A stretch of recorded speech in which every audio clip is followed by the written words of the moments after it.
Oke guys, balik lagi di channel ini. Sekarang saya lagi pegang dua HP Sony XZ2. Ini ada warna putih sama warna hitam ya. Jadi di sini ada dua unit. Nanti buat teman-teman yang kiranya pengen tahu detail pemakaian mengenai HP ini, yang ini pemakaian baru sih, yang hitam. Tapi yang putih ini sudah 2 tahun. Ya kita bahas pegang aja yang warna putih ini. Ini adalah HP Sony XZ2 pembelian waktu itu masih di harga 2,4, sekitar hampir 2 kalau nggak salah ya, hampir 2 tahun lah gitu pemakaian. Dan saya sangat cukup apa ya, rasanya itu puas lah pakai HP ini karena bisa memaksimalkan dan bisa buat konten dengan HP ini ya. Jadi rata-rata konten yang dibikin di channel RC Otomotif khusus motor bekas ataupun di channel saya pribadi di Randy Cahya itu rata-rata pakai HP ini Sony XZ2. Nah, untuk pemakaian Sony XZ2 ini plus minusnya nanti saya akan kupas tuntas di channel ini. Jadi tonton aja videonya sampai habis. Tapi sebelum masuk ke pembahasan, jangan lupa like video ini, share ke teman kalian, dan subscribe channel ini bagi kalian yang belum.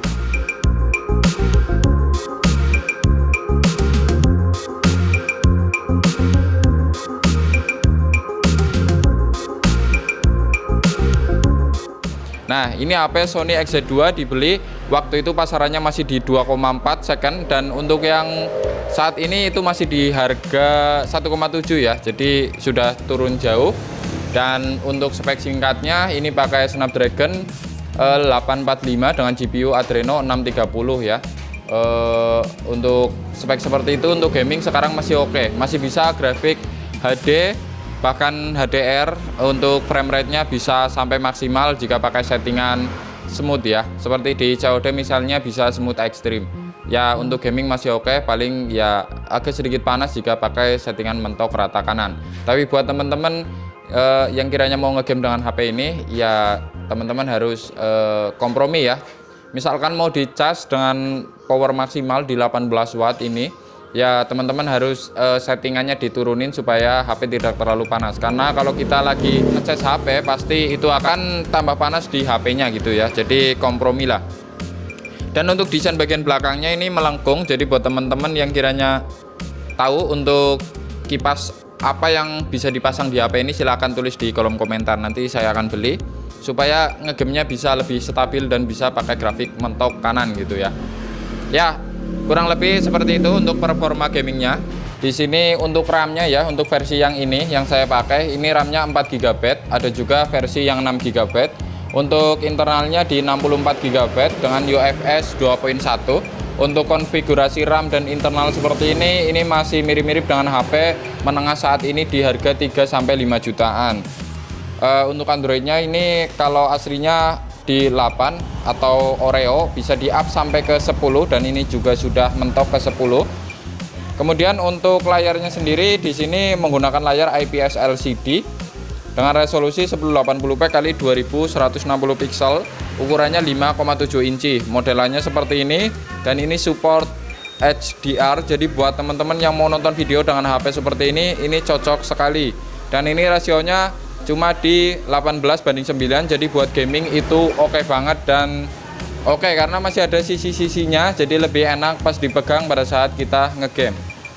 Kemudian kelemahannya dari layar ini setelah digunakan lama, di sini layarnya agak kadang sedikit ngacak, tapi ngacaknya itu kayak gimana ya, kadang ngacak gitu, buat ngetik agak sulit. Cuma kalau udah ditekan untuk kuncinya kemudian dibuka lagi itu normal kembali. Itu entah nggak tahu entah kenapa. Buat teman-teman yang tahu silahkan tulis di kolom komentar, tapi karena sudah terbiasa jadi nggak terlalu masalah. Nah, kemudian untuk gejalanya di HP ini layarnya sudah mengalami burn in ya, kalau nggak salah bahasanya itu. Jadi kalau diam lama, misal posisi seperti ini, tahan misalkan 5 menitan dengan posisi yang sama seperti ini tanpa gerak ya di bagian layarnya, itu akan membekas, tapi nanti akan hilang jika sudah dipakai lagi gitu ya. Jadi bukan shadow. Kalau yang hitam ini masih normal guys. Ini juga yang hitam ini masih normal. Dan untuk spesifik kamera ya, ini kamera yang sangat penting di HP ini karena saya beli HP ini hanya untuk ngonten waktu itu.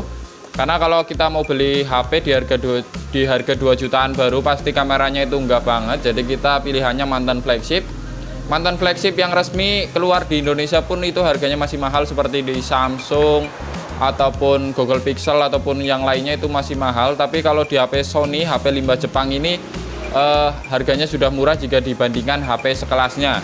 Kameranya cuma satu di 19 megapiksel dengan wide angle di 25 mm.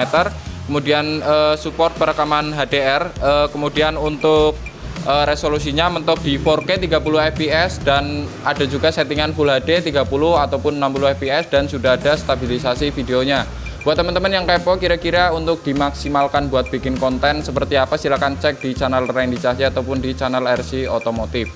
Nah, untuk kamera kedua di sini sayangnya masih 5 megapiksel untuk kamera depannya dan ini support di perekaman 30 fps tapi stabilisasi masih on ya. Karena ini cuma 5 megapiksel dan bukaannya itu nggak terlalu lebar ya. Jadi kalau kita buat ngerekam video gini kayak orang ngevlog pakai tangan aja, ini satu muka itu, satu layar itu full satu muka. Makanya saya juga beli HP Sony XZ3 yang kamera depannya sudah wide angle 13 megapiksel. Ya kurang lebih kelebihan dari kekurangan kameranya. Kalau kameranya untuk rekam di 1080p 30 fps itu settingan yang sering saya pakai itu bisa tahan bisa 30 menit. Kalau di 60 fps itu HP akan terasa lebih panas lagi. Jadi kadang juga disuruh matiin ya untuk kameranya, ataupun buat ngerekam 4K pun kadang ngap-ngapan ya untuk HP-nya, itu hal wajar di HP flagship ya. Jadi buat teman-teman yang kiranya mau pakai settingan 4K ataupun Full HD 60 fps ya sering-sering dijeda ya. Tapi buat yang real time gitu di 30 fps 1080p itu bisa tahan sampai 40 menitan. Nah, kemudian yang saya suka lagi yaitu kalau kita mau beli HP di harga 2 jutaan waktu itu atau sekarang ini mungkin di 1,5 jutaan, kita nggak mungkin akan mendapatkan feel seperti kita beli HP flagship ya.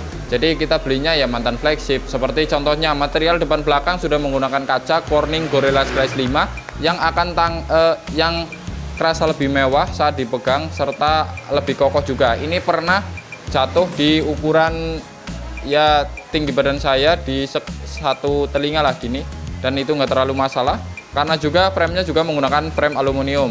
Ini sudah banyak lecet-lecetnya untuk HP ini karena sudah beberapa kali jatuh dan banyak lecet, tapi nggak terlalu masalah sih, layarnya masih aman-aman saja. Nah, kemudian kita juga mendapatkan fitur seperti fast charging 18 watt ya. Ini wajar sih di HP menengah saat ini, dan untuk ukuran baterainya di 3180 mAh.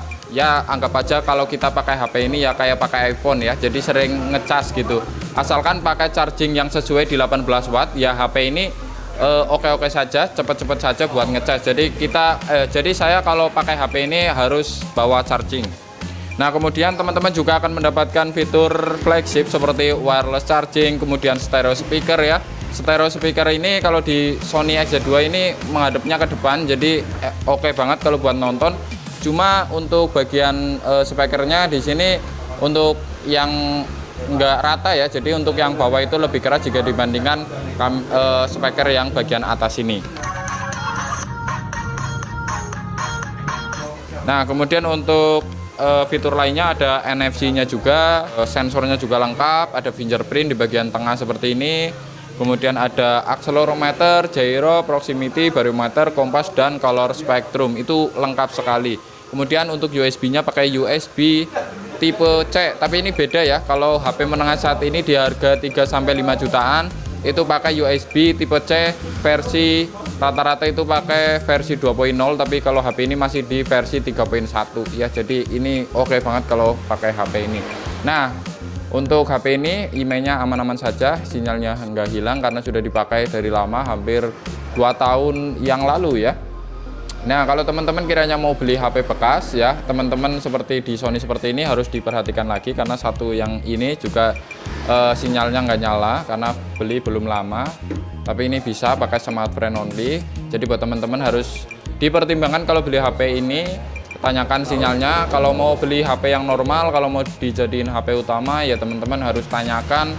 Jangan cari yang bergaransi IMEI seumur hidup kalau ada misalkan seperti itu. Kalau nggak ada ya teman-teman harus dinego lagi supaya harga bisa lebih jatuh lagi. Tapi kalau teman-teman misalkan hanya cari kameranya saja ataupun apanya ya tinggal cari yang minusnya sesuai lah.